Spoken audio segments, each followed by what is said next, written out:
ng bayan, maasahan anumang panahon.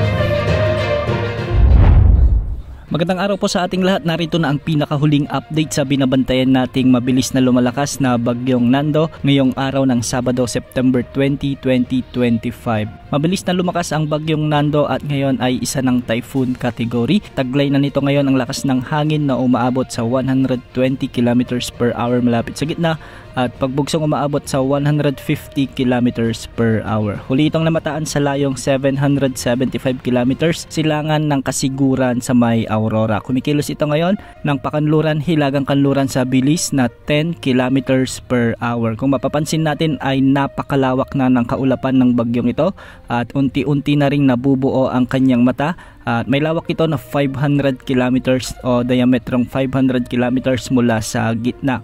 Sa kasalukuyan wala pang itinaas ang Pag-asa na anumang wind signal sa anumang bahagi ng ating bansa, ngunit sa latest update ay posible nang itaas ang wind signal number 1 sa ilang bahagi ng Northern Luzon ngayong hapon at ang pinakamataas na posibleng itaas na wind signal ay wind signal number 5 habang ito ay papalapit at habang dumadaan lalong-lalo na sa bahagi ng Batanes at Babuyan Island. Base sa latest forecast track na inilabas ng Pag-asa, mabilis nga na lumakas bilang typhoon category ang bagyong Nando at kaninang umaga lamang ay isa lamang itong severe tropical storm. Mapapanatili ng bagyong Nando ang kanyang kategorya bilang typhoon category hanggang sa araw ng Linggo at sa Lunes ng umaga inaasahang itong maging super typhoon category. Ibig sabihin nito, pinaghahanda natin ang mga lugar lalong-lalo na sa mga nasa extreme northern Luzon sa banta ng posibilidad na itaas ang tropical cyclone wind signal number 5. Malalakas na hangin at pagbugso ng ulan ang inaasahang dala ng bagyong ito sa ating bansa. Sa mga nagtatanong kung kailan dadaan ang bagyong ito, ay posibleng sa hapon o gabi ng Lunes ito direktang dadaan sa pagitan ng Babuyan at Batanes area at makakalabas naman ito sa araw ng Martes sa ating area of responsibility. Hindi man direktang madadaanan ng bagyo ang malaking bahagi ng Luzon ay asahan naman ang malawakang epekto ng bagyong ito lalo na sa mga pag-ulan o lalo na sa habagat. Malaking bahagi ng bansa ang inaasang makakaranas ng malawakang pag-ulan sa araw ng Linggo o bukas hanggang sa araw ng Martes dahil sa paiigtingin ng bagyong ito ang habagat. Makikita rin natin sa ating satellite animations na ang sirkulasyon ng bagyo ay nagiging maganda na. Ibig sabihin nito, indikasyon nito na mas lumalakas pa ang pag-generate ng hangin at ulan na dala ng bagyo.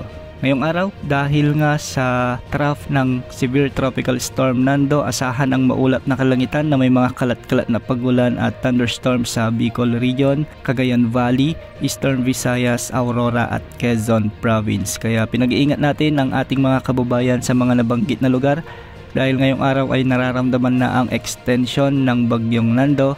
Kaya posible ang banta ng mga biglang pagbaha o pagguho ng lupa. Samantala, habagat naman ang nagdadala ng maulap na papawirin na may mga kalat-kalat na pagulan at thunderstorms sa Metro Manila, Mimaropa, Pangasinan, ang nalalabing bahagi ng Central Luzon at ang nalalabing bahagi ng Calabarzon. Habagat din ang magdadala ng bahagyang maulap hanggang sa maulap na kalangitan na may mga isolated rain showers and thunderstorms sa nalalabing bahagi ng Luzon at nalalabing bahagi ng Visayas. At localized thunderstorms naman ang inaasahang magdadala ng bahagyang maulap hanggang sa maulap na kalangitan na may mga kalat-kalat na pagulan at pagkidlat pagkulog sa buong Mindanao. Ngayong araw may nakataas na weather advisory at ito ay dulot ng bagyong Nando at southwest monsoon. Nakataas ngayon ang yellow rainfall warning sa bahagi ng Cagayan kasama ng Babuyan Islands at Occidental Mindoro. Ibig sabihin nito, posible ang mula 50 hanggang 100 mm